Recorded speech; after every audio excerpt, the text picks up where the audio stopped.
Maganda at mapagpalang araw! DJ Sean here! Huwag kalimutang mag-like, comment at mag-subscribe para sa araw-araw na Tagalog facts at mysteries na dagdag kaalaman. Tandaan, knowledge is power. Kung nasabi, hindi uwi na kita anak, mukhang hindi mga tao gumawa nito. Uwi na kita anak, mukhang hindi mga tao ang gumawa nito.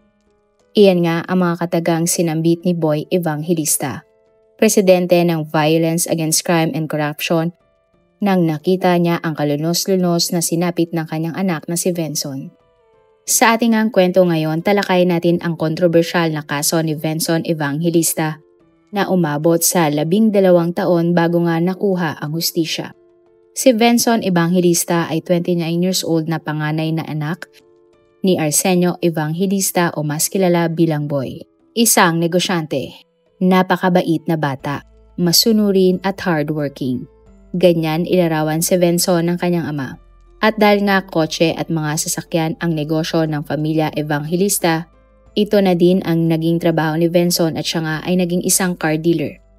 Nakita naman ni Boy na interesado si Venson sa kanilang negosyo, kaya siya na mismo ang nag-training kay Venson ng lahat na dapat niyang malaman tungkol sa pagbebenta ng kotse.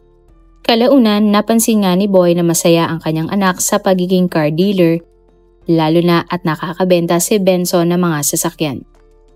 At January 13, 2011 nang huling nakausap nga ni Boy si Venson. Inutusan nga ng ama ang kanyang anak na asikasuhin nito ang prospective buyer nang binibenta nilang Land Cruiser sa showroom nila sa Cubao. Hindi umano maasikaso ni Boy ang mga buyer na ito dahil may importante siyang meeting. Ang mga customer nga na nagsabing bibili ng kotse ay nakilalang sina Alfred Menjola at Joel Jacinto. At bandang alas 4 nga ng hapon nang nakatanggap si Boy ng tawag mula sa isa pa niyang anak. Ayon sa anak ni Boy, kinuha daw ni Venson ang susi ng Land Cruiser at tinest drive ito kasama ang buyer na sina Alfred at Joel. Subalit 3 minuto na ang lumilipas pero hindi pa din nakakabalik si Venson. Nag-alala na nga si Boy para sa kanyang anak kaya agad siyang umalis ng kanyang meeting. Kinontak nga si Venson ng kanyang pamilya pero ni isang beses ay hindi sumasagot ang lalaki. Nang mga oras na iyon, nasa isip-isip nga ni Boy na makakauwi ng buhay ang kanyang anak dahil 3 oras pa lamang itong nawawala. Subalit umabot na nga na mahigit 8 oras nang nawawala si Venson ay nagsimula na siyang mag-alala tungkol sa kanyang anak. At makalipas ang 2 araw, nagdesisyon na nga ang pamilya Evangelista na mag-anunsyo na sa media tungkol sa pagkawala ni Venson. Nag-report na din sa mga police station si Boy para sa pagkawala nga ni Venson. Lumipas pa ang mga araw ngunit hindi natagpuan si Venson ng mga pulis.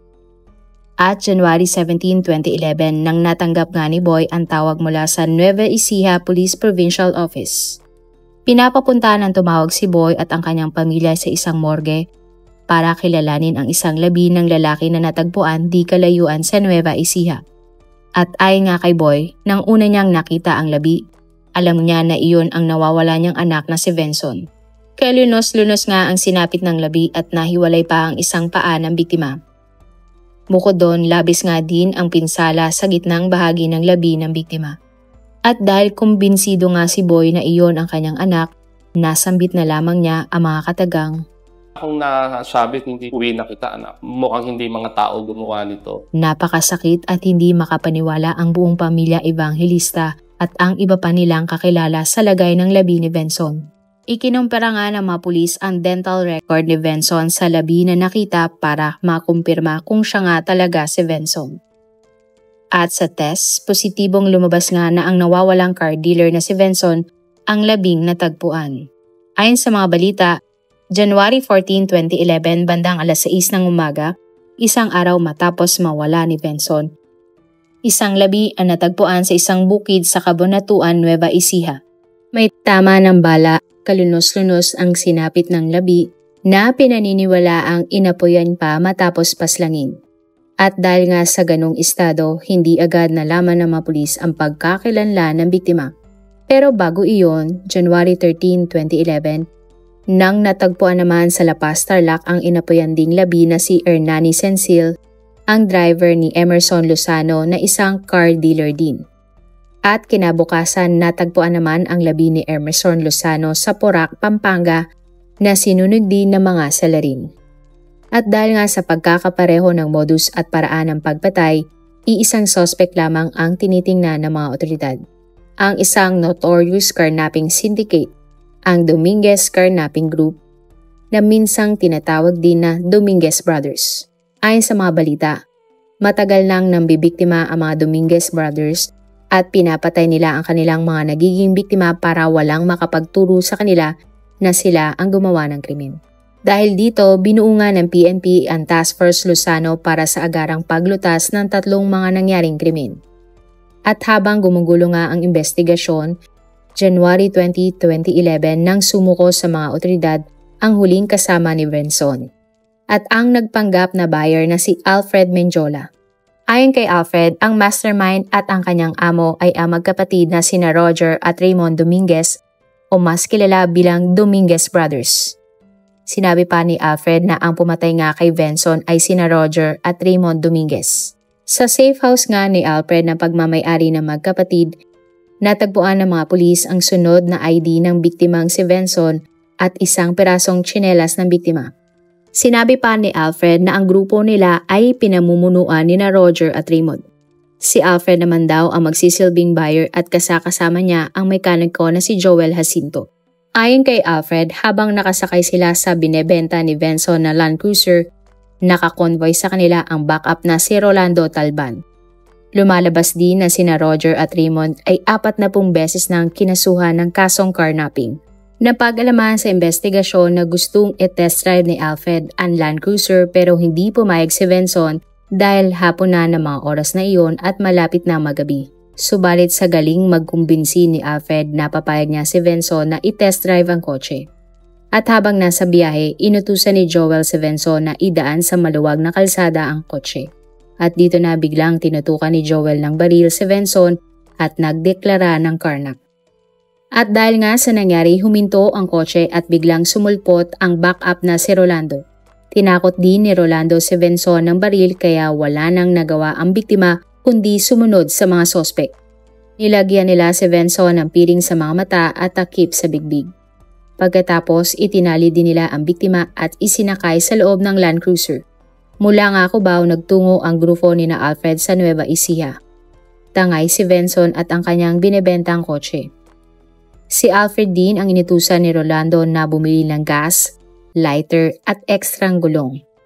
Na mga oras na ito, buhay pa ang biktimang si Benson at narinig niya ang plano ng mga sospek laban sa kanya. At pagdating sa Mabalacat, Pampanga, kinatagpo ng grupo ni na Alfred ang magkapatid na Raymond at Roger at ang isa pang lalaki na kinilalang si Jason Miranda. Ayon pa kay Alfred, inutusan ni na Roger at Raymond sina Rolando, Jason at Joel na patayin si Benson. Naiwan naman si Alfred sa safe house habang sina Rolando, Jason at Joel ay nagpunta sa Cabanatuan, Nueva Ecija para dun nga tapusin ang buhay ni Benson. Ang bumaril nga kay Benson ay si Rolando. At ang nagsindi naman sa labi ng wala ng buhay na si Benson ay sina Jason at Joel. Matapos iyon, pinaghati-hatian nga ng 3 mga kalalakihan ang gamit ni Benson. Habang ang mga personal na gamit naman ng biktima ay ipinasunog ng Dominguez Brothers kay Alfred para walang maging ebidensya. At dahil nga sa koordinasyon ni Alfred sa investigasyon, pinawalang bisa ng korte ang kasong murder na isinampal laban sa kanya at inilagay siya sa Witness Protection Program. Matapos iyon, formal nang kinasuhan ng murder sina Roger, Raymond, Jason, Joel at Rolando.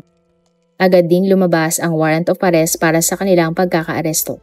At kahit kailan, hindi sinukuan ni Boy ang kaso ng kanyang anak. Naniniwala nga ang lalaki na gaano man kahaba ang takbo ng kaso, sa huli mananagot ang mga pumatay sa kanyang anak.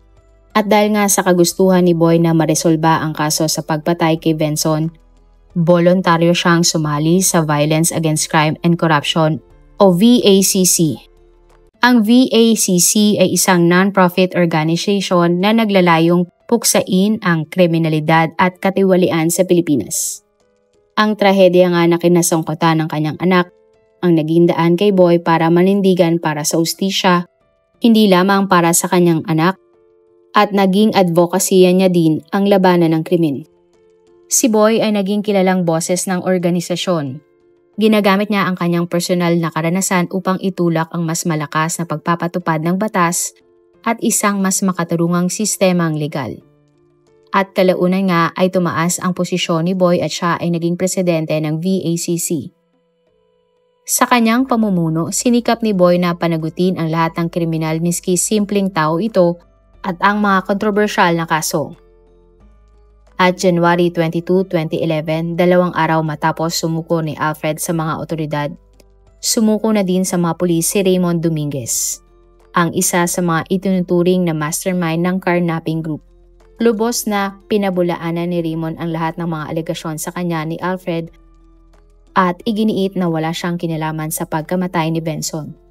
Ngunit sa kabila ng pahayag ni Raymond, ipinagpatuloy pa din ng mga pulis ang investigasyon sa kaso. Matapos nga ang pagsuko ni Raymond, isa-isang nasakote ng mga otoridad ang iba pang mga sospek. At February 10, 2011 nang inaresto ng mga pulis si Roger Dominguez at Jason Miranda matapos ang isang traffic violation sa Quezon City. Nang araw din na iyon, natuntunan ng mga pulis ang ninakaw ng mga sospek na Land Cruiser na binibenta ni Benson sa tinutuluyan ni Roger sa Mandaluyong City. At August 29, 2022 naman nang nadakip ng mga otoridad ang gunman na si Rolando sa Cavite. Samantala si Joel Jacinto naman ay naaresto ng NBI ng December 13, 2012 sa Las Piñas City. At kinabukasan nga personal na nakaharap ni Boy Evangelista, ang ama ni Benson, ang suspect na si Joel.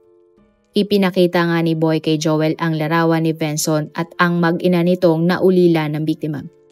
Humingi naman ng tawad si Joel kay Boy at sinabing ang tanging kasalanan lamang niya ay hindi niya tinulungan si Benson nang pinagtutulungan ito ni na Jason at Rolando. At ang lahat nga na suspect na sina Roger, Raymond, Joel, Jason at Rolando ay sinampahan ng kasong carnapping with homicide. Ang 5 mga suspect ay ikinulong habang gumugulong ang kaso. Formal ding inihain sa Dominguez brothers na sina Roger at Raymond ang 4 na po nilang kaso katulad ng robbery, illegal possession of firearms, falsification of public documents at iba pa. At kahit matibay ang sinumpaang salaysay ni Alfred Mendiola at sa lakas nga ng mga ebidensyang hawak ng mga pulis laban sa 5 mga sospek, naging mabagal ang usad ng kaso. At sobrang pagkadismaya nga ang naramdaman ng ama ni Benson na si Boy. Sa loob nga ng 1 buwan, 1 beses lamang kasi nagaganap ang trial ng kaso. Bukod doon, bumagal pa nga ang usad ng kaso nang natagpuan ng patay ang star witness ng kaso na si Alfred Mendiola ng May 2012. Ayon nga sa investigasyon ng mga pulis, may kinalaman sa pagpatay ang bunsong kapatid ni na Roger at Raymond na si Ryan Dominguez. Natakot naman ang pamilya ni Benson nang nabalitaan nila ang sinapit ni Alfred dahil nasa ilalim naman ito ng Witness Protection Program, subalit nagawa pa din itong mapatay. Nalungkot nga si Boy dahil malaki ang magiging epekto nito sa kaso ng kanyang anak.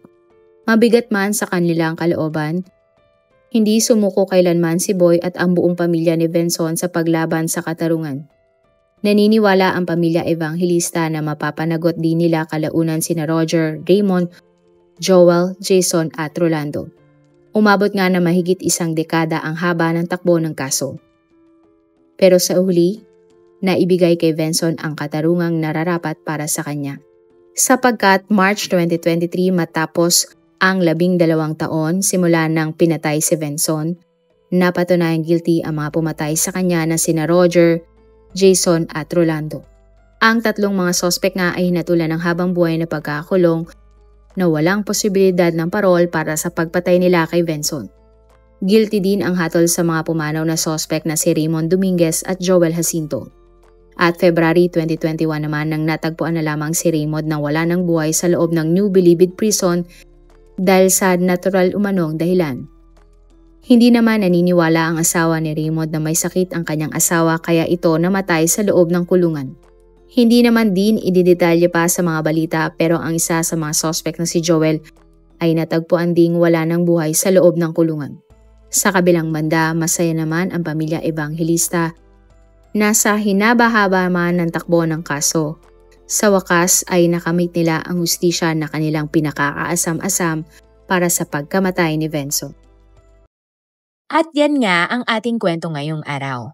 Kung may natutunan ka o nagustuhan mo ang ating kwento, huwag kalimutang mag-like, comment at mag-subscribe. I-share mo na rin to sa iyong kapamilya o mga kaibigang mahilig din sa facts, crimes at mysteries. Hanggang sa muli, lagi nating tatandaan sa bawat kaalaman may kapangyarihan. This is DJ Sean.